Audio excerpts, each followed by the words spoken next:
Entonces, para los elementos en flexión, estrictamente en flexión, entonces el aporte del concreto, según la norma, es este valor.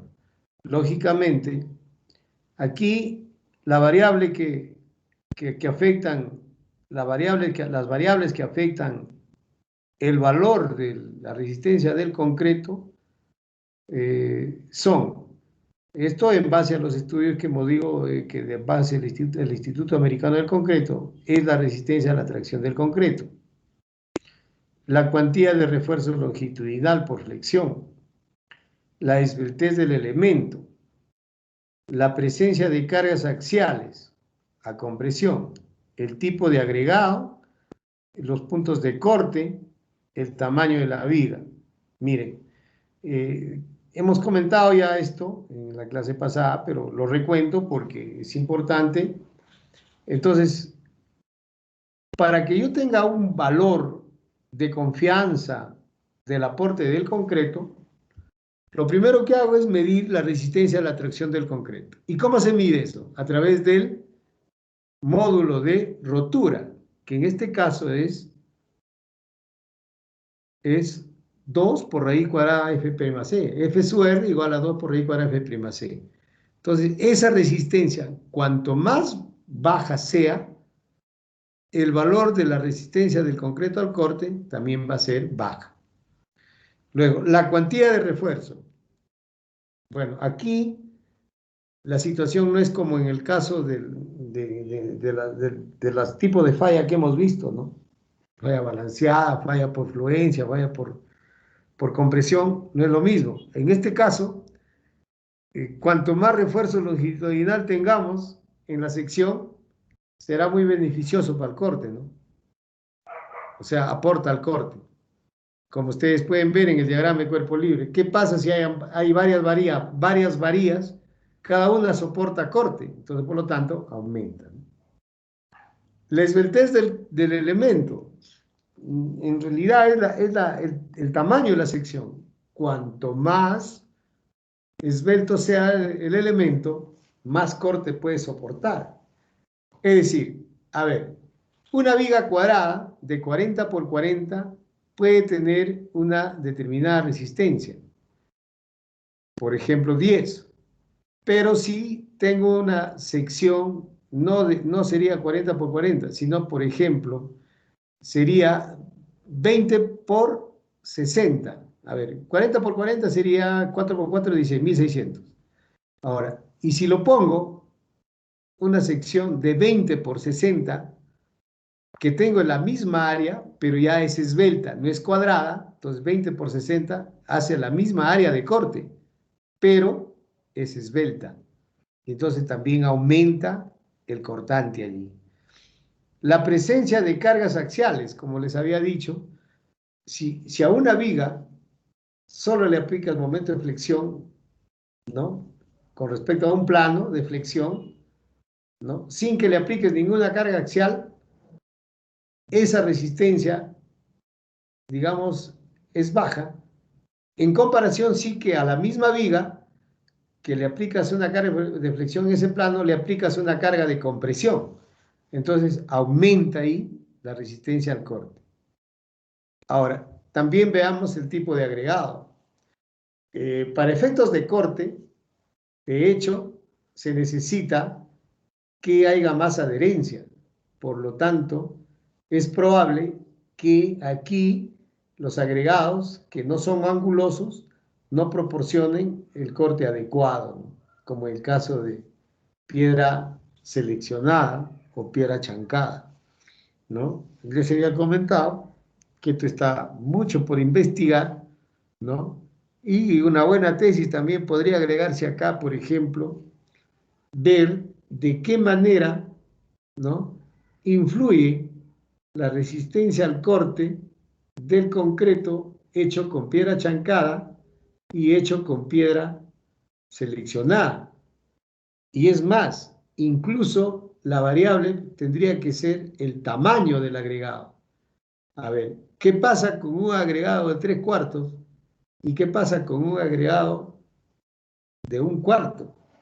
¿Cuál de ellos puede soportar mayor corte. Ese tipo de trabajos de investigación en nuestro medio no se han producido. Entonces, por lo tanto, es un buen trabajo que hay que hacer, ¿no? Y como les dije al inicio del curso, en las eras, en la tendencia del uso del concreto, ¿no?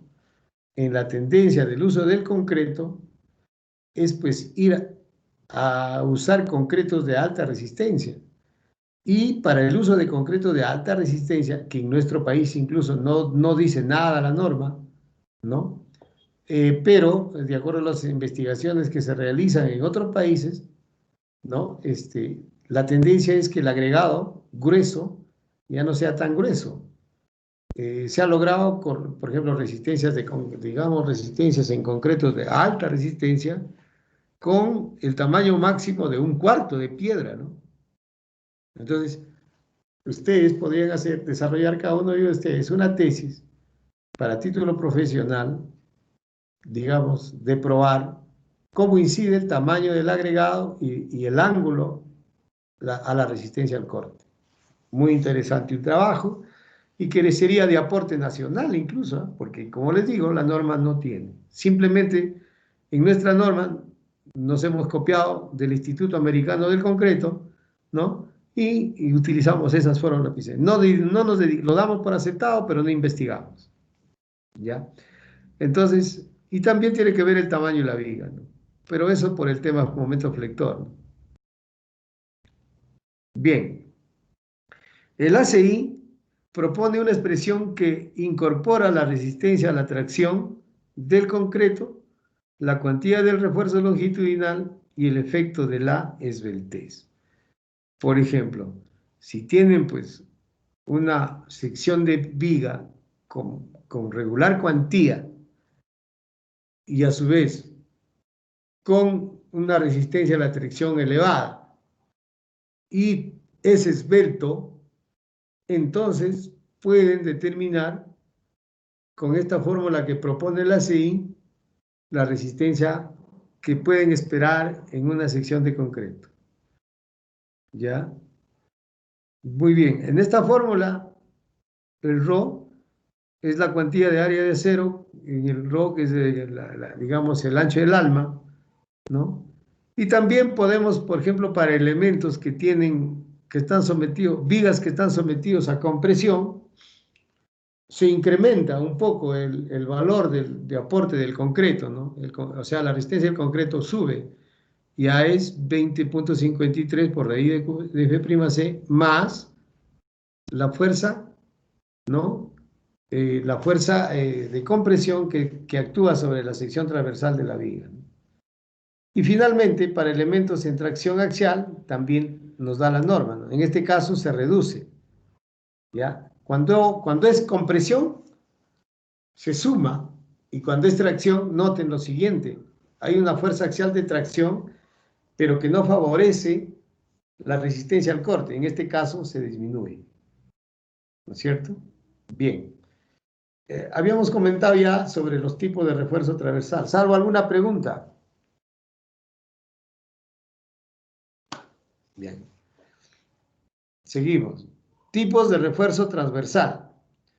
Bueno, los tipos de refuerzo transversal habíamos combinado que está en el mercado y en el tema estándar, estribos perpendiculares, ¿no?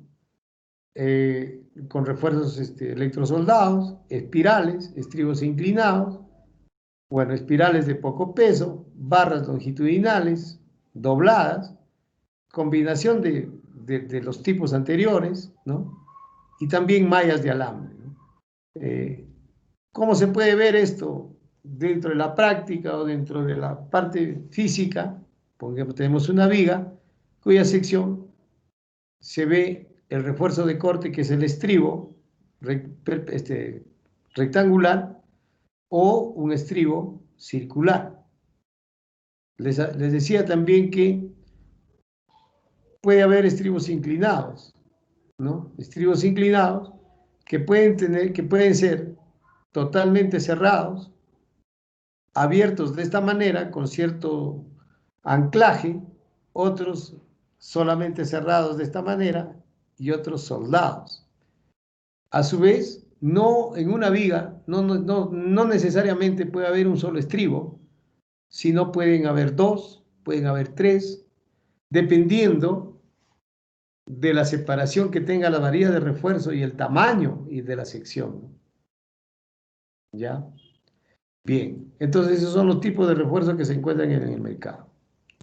Ahora, Ingeniero, una consulta, sí, digamos, sí, ingeniero, en cuanto a los estribos, ¿por qué los ganchos o sea, están abiertos en algunos tipos de estribos que usted muestra en la figura?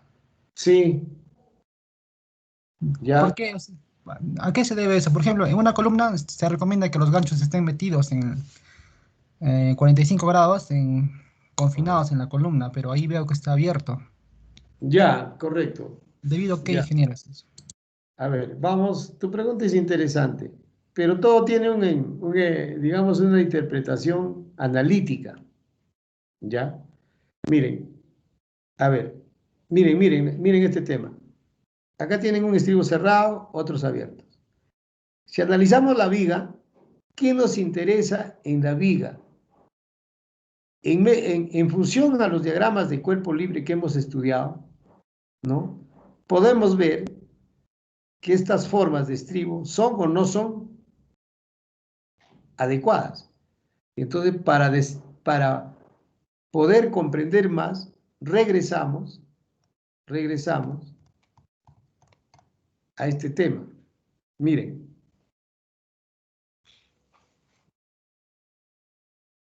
este es un estribo vertical, vertical, ¿no? Vertical. Entonces, la fisura es diagonal, es decir, trata de cortar el acero, ¿correcto? Trata de cortar el acero, ¿no? Corta el acero. Bien, y al cortar el acero, ¿qué sucede? En la zona de tracción lo encuentras perfectamente un estribo que tiene, pues, no tiene discontinuidad, está ahí la barra, ¿no? Con lo cual cumpliría la longitud de anclaje sin mayor problema. Entonces, que el estribo esté arriba, solamente doblado o solamente llegue hasta arriba, ¿no? Al aplicarse la fuerza de corte, solo corta la varilla en este punto, pero incluso puede tener pequeña deformación por desplazamiento relativo o por desplazamiento de conjunto, pero no va a llegar, es decir, si esta barra se desplaza acá 1 milímetro, ese milímetro no es totalmente a lo largo de toda la barra, ¿no? Sino allí, y no llegaría al extremo superior, con lo cual no afecta que esto sea doblado o no doblado, porque en forma física y de acuerdo al diagrama de cuerpo libre, las fuerzas solamente tratan de cortar a la varilla, ¿correcto? Y por eso que acá, incluso en esta figura, el estribo inclinado, se recomienda que en forma óptima el estribo debe ser inclinado, porque la fisura es perpendicular al estribo, ¿no? Inclinado, a la barra inclinada y que trata de cortarlo, nada más, ¿no? Entonces, de ahí que sea compatible la propuesta de un estribo totalmente cerrado o de repente abierto o de repente de esta manera, porque su función principal es resistir el corte y porque es en flexión. A diferencia, a diferencia en las columnas que sí ameritan que el estribo sea totalmente cerrado, ¿no? ¿No? ¿Por qué cerrado? Porque al aplicar la fuerza de compresión, el concreto trata de deformarse de forma expansiva. Y entonces, para que no falle, tiene que confinársele. Y entonces ahí sí hay un trabajo de confinamiento del acero, donde sí se requiere que todo esté cerrado, de tal manera que no haya desplazamiento y no se separe y soporte los esfuerzos de confinamiento, ¿no? Por la presión que hace el concreto hacia afuera para salir disparado. Totalmente distinto. En vigas se puede aceptar esto, en columnas no. Entonces las razones expliqué. No sé si queda claro mi explicación. Sí, sí, ingeniero, gracias. Tenía una consulta, salía en ese punto. ¿Me escuchó? Sí, sí. Por ejemplo, aquí para usar los fierros, el modo de cómo usarlos, de los estribos, perdón, hay dos estribos cerrados, pero se recomienda usar simplemente el primer estribo para las columnas. ¿Hay más posicionamientos para estribos o solamente es recomendable el primer estribo de la izquierda? A ver, un ratito. No te entendí tu pregunta. A ver, ¿cómo? Por ejemplo, a veces un albañil o un constructor a veces se equivoca del posicionamiento del estribo para una columna. Y, por ejemplo, el primer estribo que aparece es un estribo con dos pestañas, a 45 grados más o menos. Ya. Y el último estribo está cerrado, así, a 90 grados. Regularmente los albañiles optan por el primer estribo, pero a veces los albañiles optan por el último estribo y que produce fallas. Eso es cierto que no es recomendable usar este tipo de estribo para columnas, pero mi pregunta más se basa en, ¿hay más posicionamientos de estribos o es el único estribo el de la izquierda para columnas? A ver, ¿te refieres a este estribo? Sí. Ya. No, esta es una forma de estribo. Esta es una forma de estribo que puede ser rectangular, cuadrada, pero estamos hablando en vigas, ¿no? En vigas primero, después vamos a ir a columnas. En vigas es este estribo, y normalmente ya todo el mundo usa este estribo cerrado, ¿no? Pero lo pueden utilizar los estribos abiertos como, y por los fundamentos que les he explicado y de acuerdo a la pregunta de su compañero, porque su función principal es soportar el corte, ¿ya? Es netamente corte. A diferencia de la columna es que hay una fuerza de compresión en la que tiene que confinar al concreto y para que el concreto no falle, sí, pues el estribo se requiere que sea totalmente cerrado, ¿no? Ya. En realidad no alcanzo todavía a comprender tu pregunta que me dices que el albañil el primer estribo lo hace cerrado y los otros lo hace abierto. ¿Eso es lo que quieres decir? No, es que a veces hay un error del albañil en las columnas. Utilizan el primero y el último estribo a veces. En columna, Sí, en columna. ya.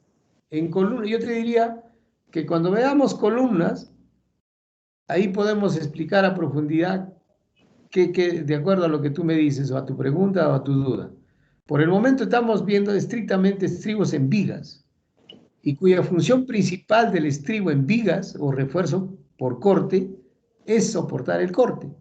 Y hemos indicado que el corte generalmente es de tracción diagonal, la mayor efecto. Y por tanto los estribos en realidad se exigen que sean diagonales, pero por el proceso constructivo esto no se hace vertical, pero debería ser que su estribo sea inclinado para tener mejor eficiencia.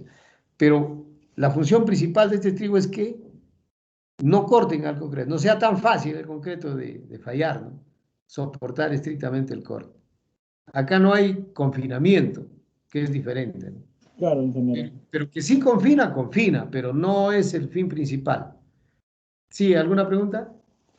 En la parte de arriba donde que hay un estribo en forma circular, ¿en qué momento se utiliza ese estribo?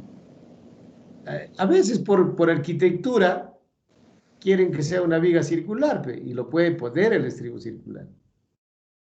O sea, puede haber una viga circular, pero es por arquitectura, ¿no? Y el análisis de la sección es igualito, ¿no? Como cualquier sección rectangular, igualito. Habrá pues una parte que comprime y una parte que tracciona. Y el modelo para el análisis es el bloque rectangular de esfuerzo, igual, sea circular, triangular, lo que sea. ¿Ya? Ya, ingeniero, gracias. Bien, seguimos. Ingeniero, una pregunta. ¿Y cómo se encofran ya sea vigas o columnas circulares? Bueno, ahí está el tema. Eh, las vigas circulares, en realidad, en cierto modo es más difícil que hacer una columna. Pero, como digo, por arquitectura hay desafíos, ¿no?, que se hacen en infraestructura. Hay desafíos, ¿no?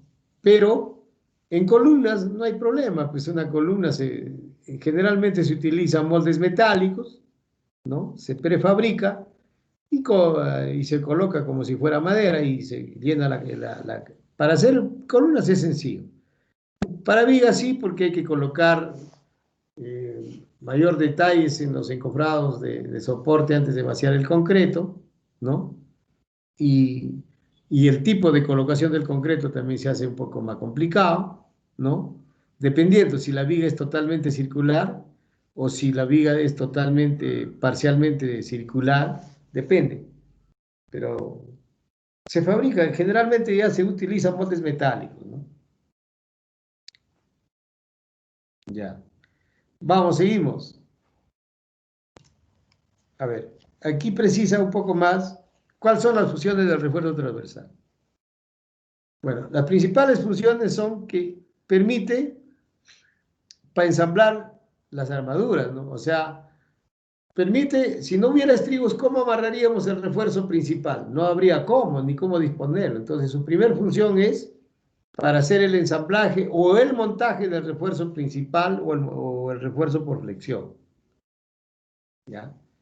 Otra función principal del refuerzo transversal es confinar al concreto, en el caso de columnas, ¿no? Es mucho más importante, a diferencia de vigas. Luego, sirven para evitar el pandeo de las barras longitudinales, claro. Por ejemplo, en una columna o viga, si no estuviera fijada el estribo, la varilla puede pandearse, entonces también cumple esa función.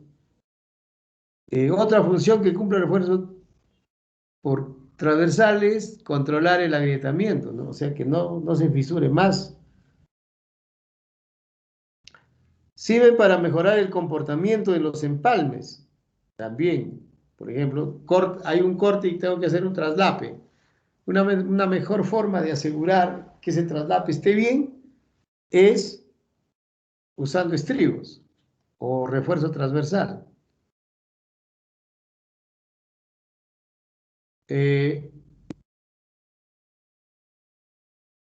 Hay también estribos, por ejemplo, abiertos, como les había indicado, que generalmente pues, lo usan en elementos que no son estructurales, como en el caso, por ejemplo, no sé si ustedes en algún momento, su curso de procedimientos, no sé, pero hablan de viguetas en muros y le ponen una S, un acero tipo una S.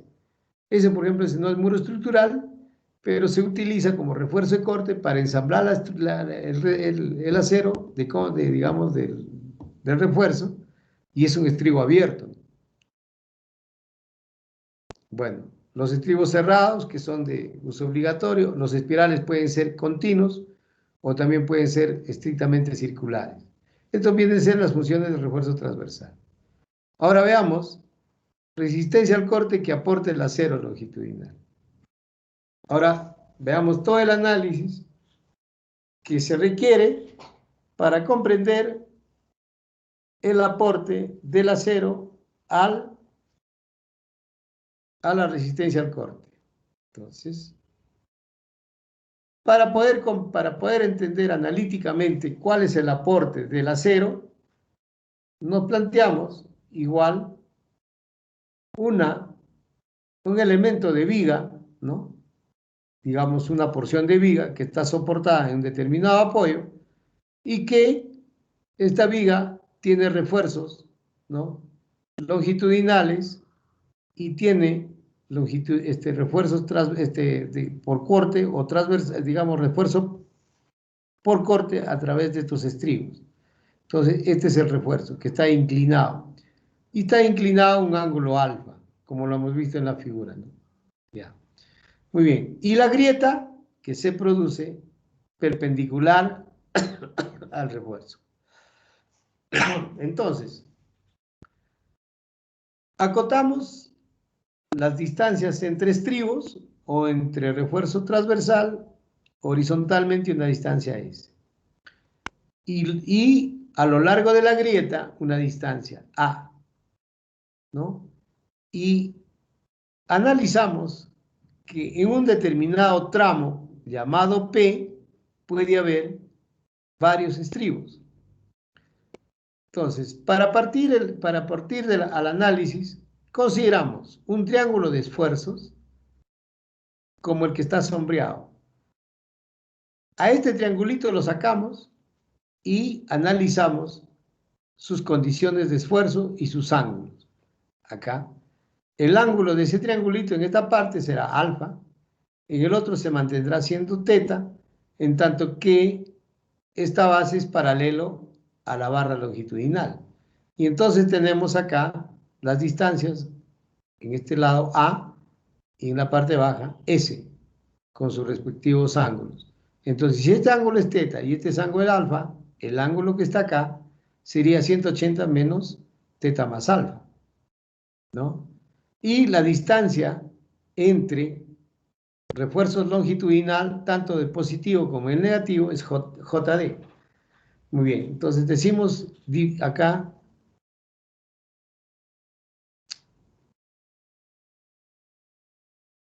aquí en este esquema también nos faltaba indicar qué cosa es I.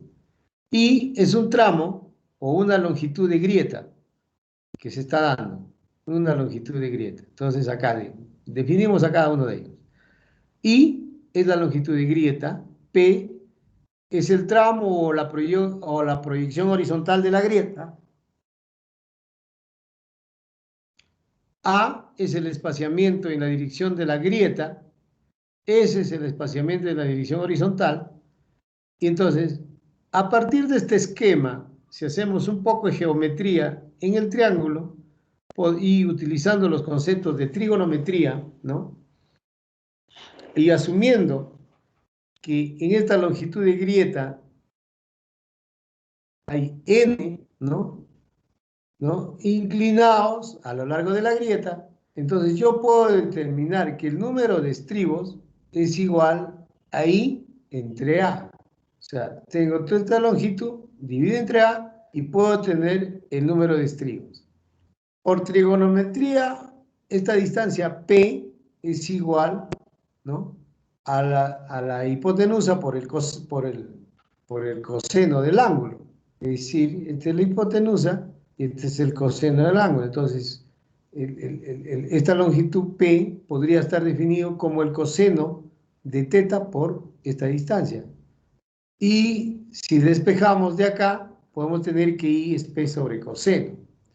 Entonces, si seguimos haciendo las relaciones, ¿no?, utilizamos las relaciones, entonces, geométricas, ¿no?, podemos llegar que utilizando A es al seno de alfa por ángulos opuestos en este triángulo. Acá debería decir, pues no, en el triángulo, pero no lo puse. Pero bueno, que es igual.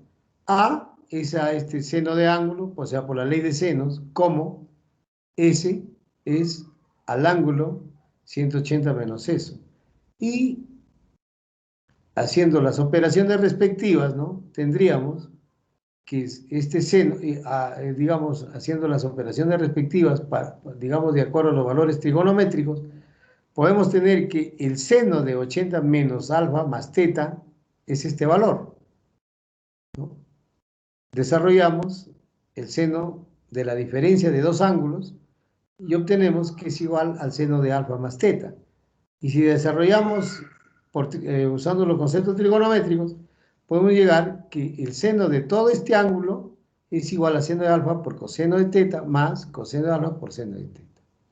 Entonces, bien, si esto es el valor, entonces en esta ecuación reemplazamos el valor de seno de 180 menos alfa más teta, tendríamos, ¿no?, tendríamos acá seno S por seno de alfa sobre seno de alfa más teta, y esto sería el valor de A.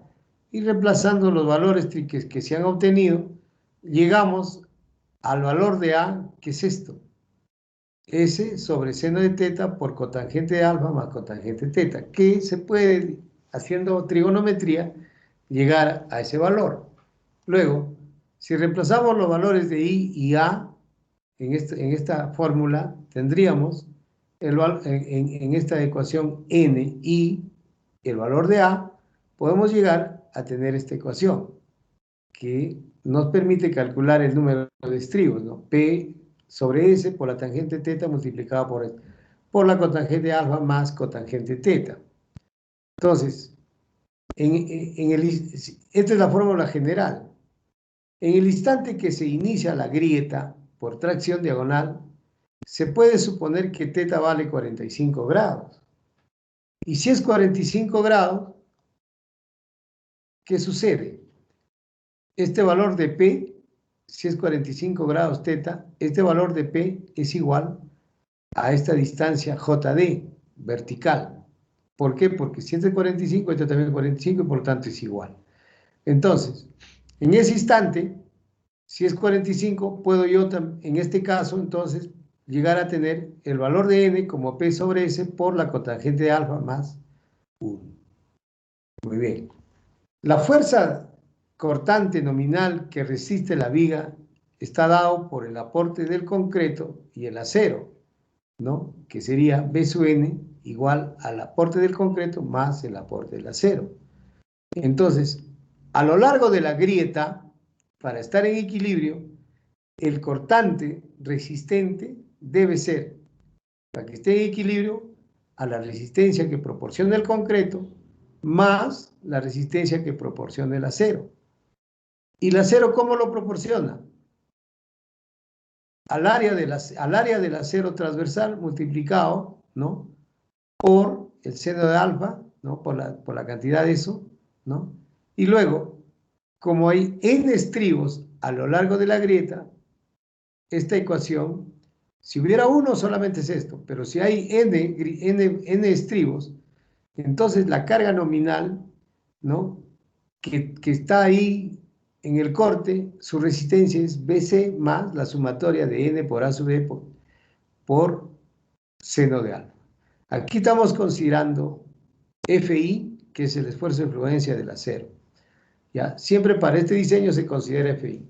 Y si reemplazamos los valores de N en la ecuación, en esta ecuación, tendríamos la resistencia nominal de la sección con el aporte del concreto y el acero. Y haciendo un poco de álgebra, llegamos finalmente a esta ecuación, que la resistencia que aporta el acero es igual al área del acero transversal multiplicado por el esfuerzo de influencia del acero por D entre el espaciamiento, y todo eso multiplicado por la constante, por el coseno de alfa más seno de alfa. ¿Ya? Entonces, luego podemos ver que el área de la sección sería B sub S, despejando de acá, A sub B, ¿no? De acá estamos despejando el área del refuerzo, tendríamos como que es la fuerza del acero entre sumatoria de ángulos multiplicado por S sobre FI por D. Y si despejamos el espaciamiento, que es nuestro objetivo, determinar el espaciamiento de estribo, lo podemos tener en esta fórmula trigonométrica. Pero ¿qué pasa cuando alfa es 90 grados? Cuando alfa no es 90 grados, el ángulo ya no es, el estribo ya no es inclinado, sino es vertical. Por lo tanto, alfa vale 1. Y si es 1, entonces, en esta ecuación, reemplazando el valor de 90 grados, ¿no?, el coseno de alfa y coseno de alfa de 90, podemos llegar a tener S igual a AB por E, que es la fórmula clásica para el cálculo del espaciamiento. Y a partir de acá también, pues despejando B, la resistencia del acero al corte en términos de la resistencia del acero y el espaciamiento, ¿no? Bien, entonces donde S, aquí es el espaciamiento de estribos verticales. Como les había dicho acá en la fórmula, si teta es si alfa es 90, el estribo es vertical y se convierte pues en los estribos verticales. De allí que esta es la fundamentación, el por qué puede usarse estribos verticales, ¿no? Y por qué también se puede utilizar estribos inclinados. Lo ideal es que sean inclinados, pero también es posible de 90 grados y el espacio calculado entre estribos se define con esta fórmula, ¿no? Ya, muy bien. Entonces, y finalmente, la resistencia nominal, al igual como hemos hecho en flexión, debe ser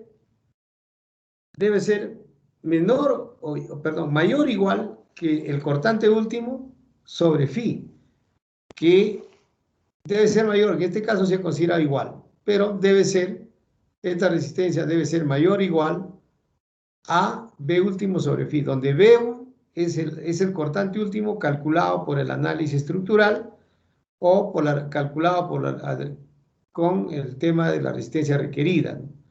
Donde decimos acá, B sub n es la fuerza cortante nominal, BU es la fuerza cortante requerida o factorada, o también la resistencia requerida al corte, y phi es el factor de resistencia por fuerza cortante que hay que reducirla, ¿no? Es la reducción. Muy bien, esa es toda la teoría para entender la razón por qué usar estribos, ¿no? Y cómo se deben disponer. Matemáticamente queda demostrado. Entonces, en base a esa teoría y tomando en cuenta los aportes de los distintos reglamentos, se ha consolidado que hay criterios de diseño. Entonces vamos a ver diseño por corte según la norma. Entonces, según la norma, existe el siguiente criterio de diseño.